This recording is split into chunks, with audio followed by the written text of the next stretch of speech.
is it too old to get into the trade? I'm 40. Can you elaborate on that? Like if you're 40, 45 years old and you've been in, let's say, a white collar job and like you just weren't fulfilled, but you kind of wanted to work with your hands, and now at 40 plus, you're making that shift. What have you seen with those individuals? Like, did they come from a white collar world and made the shift? Some of them, yes. Some of them are just not happy with what their career is and what their financial freedom or lack thereof, right? And then they learn when you go to the trades, you have the ability to not only go to school while you do your other job, and you could also make money if you're working for a plumbing outfit. All right, welcome back to the Lost Art of the Skilled Trades. I'm here, super excited with Vinny Arnese, Senior National Sales Trainer for Lixil Americas. Welcome to the show. Thank you, Andrew. I'm happy to be here. Yeah, Excited. it's super exciting. We're live here on TikTok, so we want to get people to, see the live podcast. But we're here at PHCC Connect here in Michigan. My first time here, and the energy is just off the charts. It's great. It's my first time as well. I'm really excited. There's a lot of familiar faces, a lot of competition here, which is always great to catch up with them. 100%. You got, for people obviously you can't see, you got apprentices over there who are working on they're putting together the project and trying to get to, to solve a couple of things. But it was pretty cool being over there and seeing what they're doing. Did you catch it over there? Oh yeah. They're setting up different setups, different pitches of pipes. There's a lot of schematics they have to follow to get through this. It's really cool just to watch it live. Yeah, it's super exciting.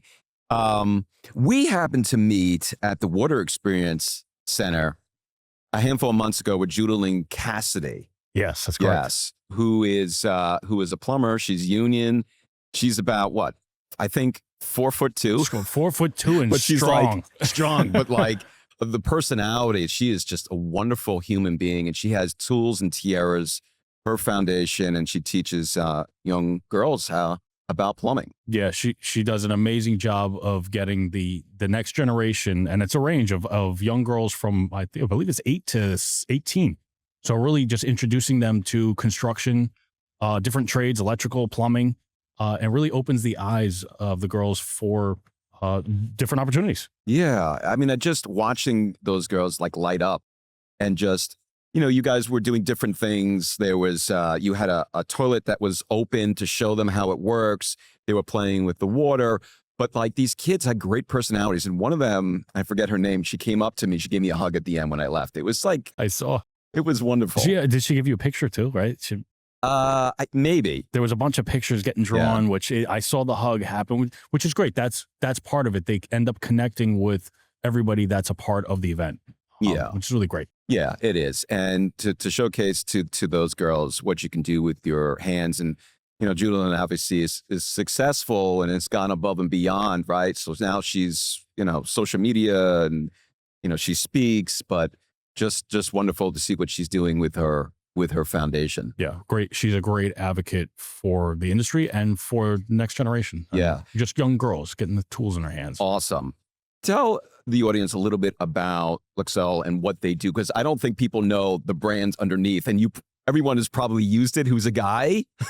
Most likely. But if you want to clue, fill in the blanks there. So most people ask me like, who do you work for? And I will say American Standard, but I do say Lixil because Lixil is our parent company headquartered in Tokyo. So we're a global company. But everybody, you would know us as American Standard, Groa or Growy, and our DXV brands. So Lixil is the parent company. They allow us to experiment and learn and leverage their technology from Japan. So we have a lot of bidets coming out in our American Standard line. In the Americas, this is where we are headquartered in. We're headquartered in New Jersey. So Lixil Americas, you'll mainly see the brands American Standard, Groa, and DXV. We do so many globally. But like you said, I think most people look down at a toilet or urinal and they see the American Standard logo your whole life. But most people know it by that American Standard, I would imagine. It's been around 100, actually, this year is 150th celebration. So this year we are celebrating 150 years of business. Unbelievable. Yeah, it's pretty wild. Unbelievable. So I think we know what we're doing. Yeah. But the organization does have, I believe, a trade up initiative, which I want to talk about a little bit about what the company is doing, because I know you work on that side of it. Tell us a little bit about sort of that initiative for the company and what they're doing in the industry. Yeah, definitely. Thank you, Andrew. So the Trade Up Initiative or Trade Up program, it was a group of people that came together at Lixil that decided they didn't decide it, but we noticed we have a huge shortage of tradespeople, specifically plumbers. And so for every 5 plumbers that retire, there's only 1 or 2 coming in. Being that we are I want to say one of the largest plumbing manufacturers in the world, we feel the responsibility to do something.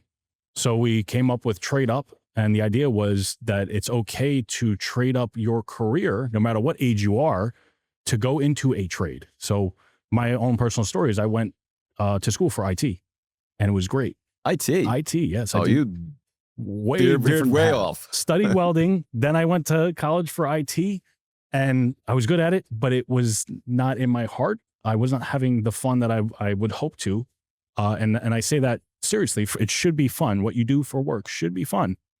So I literally traded up to come to American Standard and have an opportunity with a huge company. So 22 years later, I'm now a national trainer, and I lead the program Trade Up for our advocacy for the next generation. What does that feel? It's got to be a sense of fulfillment for you to give back. What are the type of events that you guys put together so people can get a sense for what Trade Up does? Yeah. So you actually said it right there. It is extremely fulfilling. The most fun I have is when I'm standing in front of students talking about bidets. It's a funny conversation, but to get everybody in the moment of the industry and what we're doing at Lixil, that's what I find the most fun for me. Getting them excited about new innovations.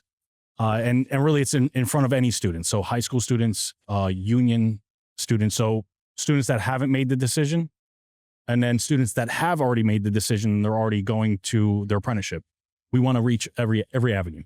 And what do you see with most of these kids? What's the age range? So in the high school, it's usually about sophomores, juniors, and seniors. They're about to make that decision, which is, 15, 16, 17-year-olds. And then when we get into the unions, it's anywhere from 18. Then you could have somebody who traded up their career and they could be 45, 55. There are some individuals that trade up and they're not happy with what they're doing. So sometimes you get a mixed bag of ages. Well, I want to reinforce that, because there's a lot of people who come to me and say, is it too old to get into the trade? I'm 40. Can you elaborate on that? Like, if you're 40, 45 years old and you've been in, let's say, a white collar job and like you just weren't fulfilled, but you kind of wanted to work with your hands, and now at 40 plus, you're making that shift. What have you seen with those individuals? Like, did they come from a white collar world and made the shift? Some of them, yes. Some of them are just not happy with what their career is and what their financial freedom or lack thereof. Right. And then they learn when you go to the trades, you have the ability to not only go to school while you do your other job, and you could also make money if you're working for a plumbing outfit. So it's kind of a no-brainer. If you're not happy, switch it up, trade up. And it doesn't have to be a trade, but if you're not happy with what you're doing, you should trade up to something that is going to bring you joy. Yeah, a sense of fulfillment. I mean, I have an extended family member who was working for Trader Joe's for 15 years. He traded up to be an electrician. But at 36, and I just want to reinforce to people who are watching, he's got 2 kids, right? He had to take a step back and pay. But now he's trying to get into the union, but he's much happier. Follow your passion, right? Is he doing a little bit later in life? Yeah. That's okay. But that's cool. But now he's on his way. Like you said, you got to take a step back, right? You got a family, and there's options to go to night school. So you have a full-time job, you take care of your family, you bring the money in, you go to night school, and you learn, you get your credits and you learn, and then you end up to start working for a plumbing outfit while you're going to night school, and that plumbing outfit might pay your tuition. That's another point. So everybody hear that? Plumbing outfits are looking for talent. They will help you with your tuition. All you got to do is ask. Yeah, I mean, you don't get that in college.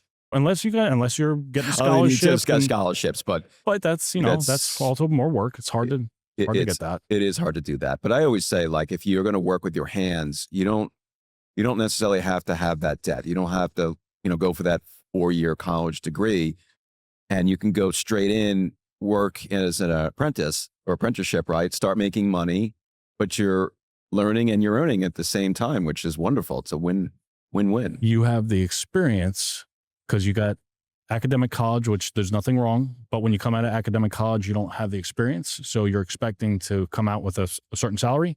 Where in the trades, you're getting that experience as you're going to school. So when you graduate, you can start at 60K. You can start at maybe 70, depending on the demand. Did anybody in your family, were they in the trades? Who was in the trades? Yes, my uncle was a foreman in welding. So he worked in New York City. He actually worked on the 9/11 when all that was happening. He was part of that crew. And my cousin was a welder as well. I actually studied welding. So it's part of my family. Uncle was a contractor. So I never got into it as far as being a plumber. Now that I teach the plumbers, I wish I did because it's really fulfilling and then you can make a lot of money in a short amount of time. Yeah. I mean, the wages are there. You know, I've had some individuals who were on the podcast and they talk about the money that's made. I think a lot of people focus on what the initial apprentice wages are. So if it's like 20 an hour, well, I can make more going to McDonald's or, you know, working, but you scale up very quickly. But I think maybe the young generation is looking at wants instant gratification versus delayed gratification. Yes. And I think that's part of the education. We'll go into the schools first 20, 30 minutes. We don't talk about plumbing. We talk about mindset and success. Okay. So it's how do you stay in the correct mindset and have the right expectation? Because you can't graduate and expect to get instantly $90,000. It's hard work. You got to put in the hard work. You got to show that you have value and you have assets. Your employer will see that and they will bump you up quicker than you think. Yeah. As opposed to white collar. Yeah. But do you get that feedback when you're working with, you know, some of these kids? Like, when am I going to make this? Like, is that some of the conversations that you're having? Yeah, actually, one of our first questions is, how do you define success? And a lot of the students will tell me getting rich, having $5 million in the bank account. And we all say that, yes, that is a form of success. But if you trade all of your happiness and now you're just grinding 18 hours a day and you have no life for 3 years, are you truly successful? So that's kind of where we kind of put it in perspective. And then they think about it. And then we talk about, you know, you can make as much as you want. It all depends on how hard you want to put the energy into. Right. So hard work pays off. Right. What you put in is what you get out. Yes. So we set the expectation of, you're not coming out of this making 90,000. You might do well if you're a really skilled individual, but it takes a little time to climb the ladder. But like you said, quicker in the trades than say a white collar or corporate world. Yeah. But also, how do you, wherever I go, whether I'm at a plumbing show, a welding show, whatever I am across the country, it's always the same conversation. We cannot find XYZ. And then on the flip side, a lot of kids are saying, well, the wages are not there, which we've debunked, you know, so many different times. Wages are there. It's just, it's difficult. And we need to educate the younger generation. How do we get Gen Z ages 13 to 28 to get interested? Where do we have to, besides sort of some of the high schools and middle schools, where else do we have to show up, you think? These kind of shows, I mean, reaching the educators, I think is a big part of it. And I think we need to change their perspective. We need to make it fun. We need to let them know that you can have fun with this. And there are a lot of cool innovations that you'll end up working with that you're not crawling around in sewage. That's just the perception that people think about plumbing. And there's a lot of great innovations like Japanese toilets, electronic toilet. These are really awesome products that solve all these issues, but they're really cool. So yeah, I think we need to get them excited about the industry. I think that's part of it. And these shows are a great option to get to the educators, to get our foot in the door and help them with the excitement. Yeah. Because I don't feel like when somebody sits down with a guidance counselor, even though they have a technical spark or mechanical ability, what's that conversation like? Is the first question, what college are you going to, or what, vocational school, or where are you going to work with your hands? I don't think that conversation happens per se. And I think that needs to change, but it's more so some of the guys, they don't have the information out there. We have, I'm a part of a foundation called Explore the Trades, and they send out these media kits to, it's in about 20% of high schools around the country. And it showcases like the career path of a plumber, a career path of an electrician, but those are hung up in the guidance counselor. So when somebody comes in, a kid said, oh, wait, you talked about college, but that's piquing my interest. Those are the things like, it helps. It makes an impact. Yes. And I think the guidance counselor should have all those options out, because you won't know about that unless someone shows you or talks to you about it. And it is a lucrative plan A. I know it's always pointed to, well, go to the trades, that's your backup plan. I mean, I went to Vote Tech, and my fellow students called it slow tech, called it get high tech. When in reality, I learned so much more. I basically learned lessons for life, where my actual high school was more fights, more drugs, way worse than everything else. I was at Vote Tech learning skills for the future. So it is something that I think is, it's the underdog, the trades, but it's making its way up now. I think people are starting to see the importance. Yeah, I just feel with the AI impact and what's happening with white collar jobs, I have friends who come up to me and just like, Andrew, I've been at my job for 20 years and AI and what I do, I'm worried. Yeah. Yeah. It's going to take over a lot of jobs. And yeah, if you're in the trades, those are skills that cannot be replicated by a robot at the moment. Who knows, that'll change, and we will adapt with the industry, of course, because we have to. And you can't replace skilled, learned hard work with a computer. It's not in every single industry. You cannot do that. No, and that's why I always think the trades have a long runway. It's not going to be disrupted as much as white collar is, which is a good thing. No, and a lot of the contractors that I meet that are very successful, you wouldn't know that they have 3 homes. You wouldn't know that they're driving a Range Rover. You wouldn't know it, right? And they're very humble. And that's another thing that I really enjoy, is that I talk to a lot of plumbers, men and women. They're all down to earth, and they get in the parking lot and they got a Mercedes. They got and it's awesome to see that. Yes, it is. And I think also Mike Rowe of Dirty Jobs kind of showcased that years ago, where blue collar work, like, yeah, it's not exciting work, but you're making a crap load of money. Yes, literally a crap load of money. A crap load of money. And that's perfectly fine. That's perfectly fine. You want to work with your hands and you can do extremely well. It's just how far you want to push it. Yes. You work with your strengths, and that's actually a piece we share is, I equate a lot of training, because I teach martial arts and Muay Thai. So all that hard work can't be bought. You gotta put in the time. And if you don't put in the time and the hard work, then it's not going to pay off. Hard work does pay off. Yeah. It does. Yeah. Listen to that, everyone. Hard work pays off. And it does. Hard work, you have to be willing to do the hard work, but it pays off in the long run. Yeah. I think that's what it's all about. Is there anything about Lixil or American Standard that people should know about the brand, or anything obviously about the Trade Up initiative?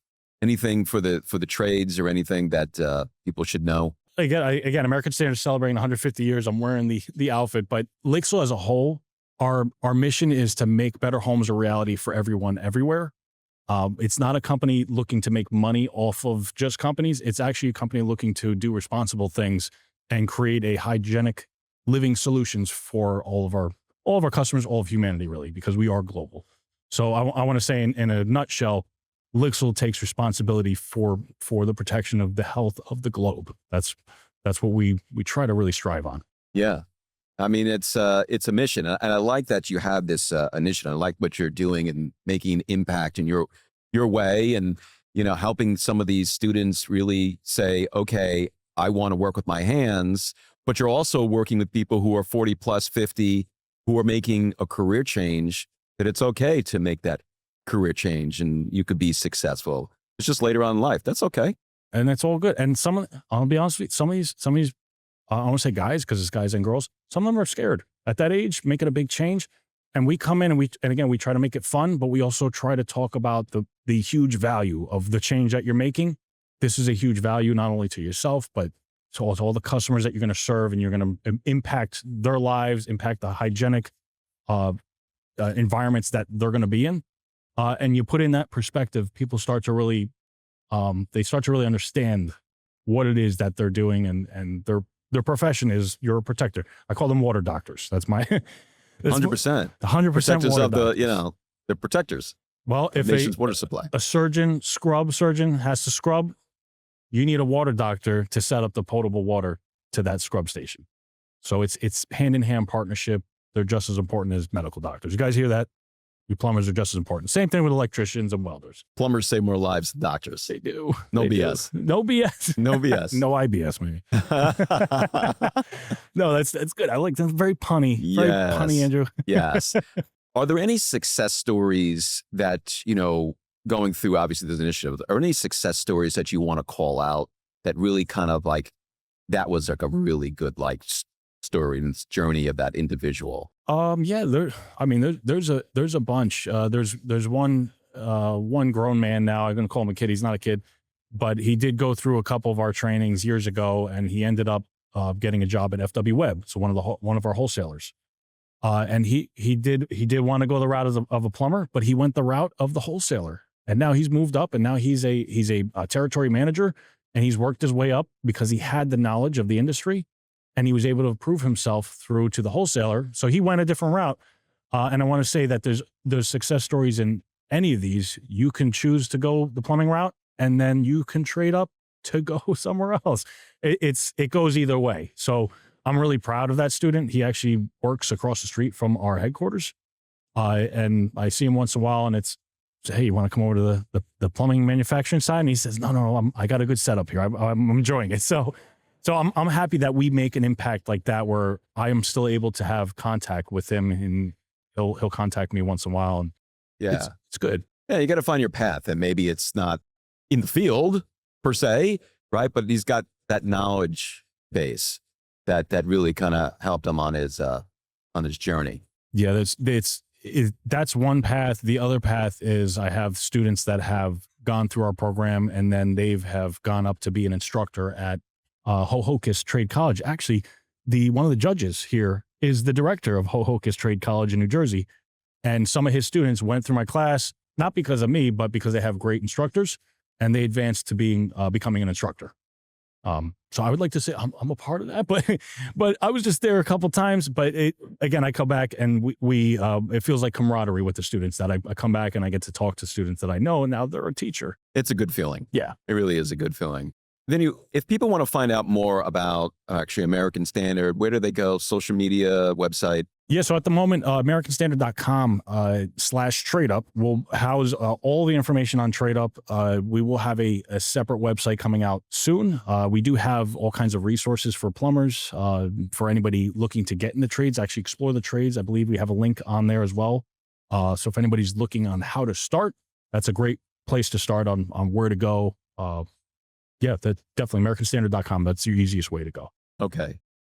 Well, it's super awesome what the brand is doing and giving back, and that's fulfilling work across the board, changing a life, and it's pretty awesome what you're doing. So keep making an impact. Thank you. It's me and the team. I can't take all the credit. There's a bunch of us on the team. We do it nationally, and we're excited to serve the community and serve the industry with the protectors of the health of the nation. 100%. Teamwork makes the dream work. Always. That's what about. You know it.